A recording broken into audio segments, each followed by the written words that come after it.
नमस्कार दोस्तों, स्वागत है आपका हमारे चैनल जीएसटी डीएफटी में। आज हम डिस्कस करेंगे सेक्शन 14।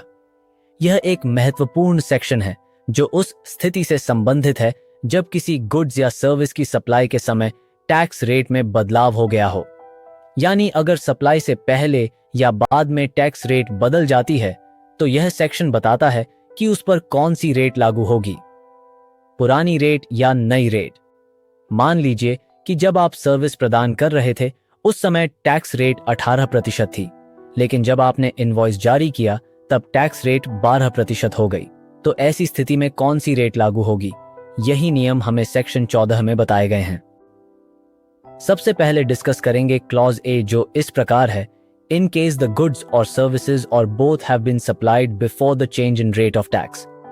अगर गुड्स या सर्विसेज सप्लाई कर दी गई हैं, यानी डिलीवरी या सर्विस पूरी हो गई है और उसके बाद टैक्स रेट में बदलाव होता है, तो यह तय करता है कि टैक्स की कौन सी रेट लागू होगी, पुरानी या नई। इस स्थिति में यह दो बातों पर निर्भर करेगा: एक, इनवॉइस कब जारी किया गया; दो, पेमेंट कब प्राप्त हुआ। अगर इनवॉइस और पेमेंट दोनों टैक्स रेट बदलने के बाद हुए हैं तो टैक्स की नई रेट लागू होगी। हालांकि सप्लाई पहले हो गई थी, लेकिन क्योंकि इनवॉइस और पेमेंट दोनों नई रेट के बाद हुए हैं, इसलिए नई टैक्स रेट मानी जाएगी। अगर इनवॉइस या पेमेंट कोई एक टैक्स रेट बदलने से पहले हो गया हो तो टैक्स की पुरानी रेट लागू होगी। क्योंकि दोनों में से कोई एक, इनवॉइस या पेमेंट, पुरानी रेट पर हुआ है और सप्लाई भी पुरानी रेट से पहले हुई थी, इसलिए पुरानी टैक्स रेट मानी जाएगी। सेक्शन 14A का मुख्य उद्देश्य यह स्पष्ट करना है कि अगर गुड्स या सर्विस टैक्स रेट में बदलाव से पहले सप्लाई कर दी गई हों तो फिर टैक्स रेट इनवॉइस और पेमेंट की टाइमिंग पर निर्भर करेगी। यह प्रावधान यह सुनिश्चित करता है कि रेट में बदलाव के समय व्यापारी टैक्स की सही गणना कर सकें और रिटर्न भरने में कोई भ्रम न रहे। चलिए अब हम क्लॉज बी को डिस्कस करते हैं।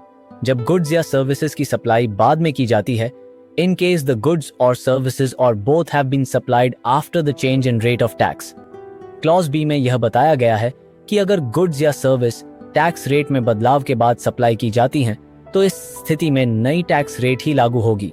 यह स्थिति तब आती है जब गुड्स या सर्विस की सप्लाई पूरी हो गई हो और टैक्स रेट पहले से बदल चुकी हो। अगर इनवॉइस और पेमेंट दोनों टैक्स की पुरानी रेट से पहले हो चुके हैं तो टैक्स की पुरानी रेट लागू होगी।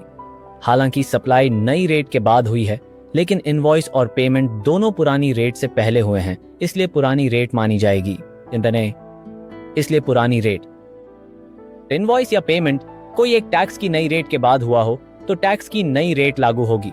क्योंकि सप्लाई नई रेट के बाद हुई है और इनवॉइस या पेमेंट में से कोई एक नई रेट के बाद हुआ है, इसलिए नई टैक्स रेट ही लागू होगी।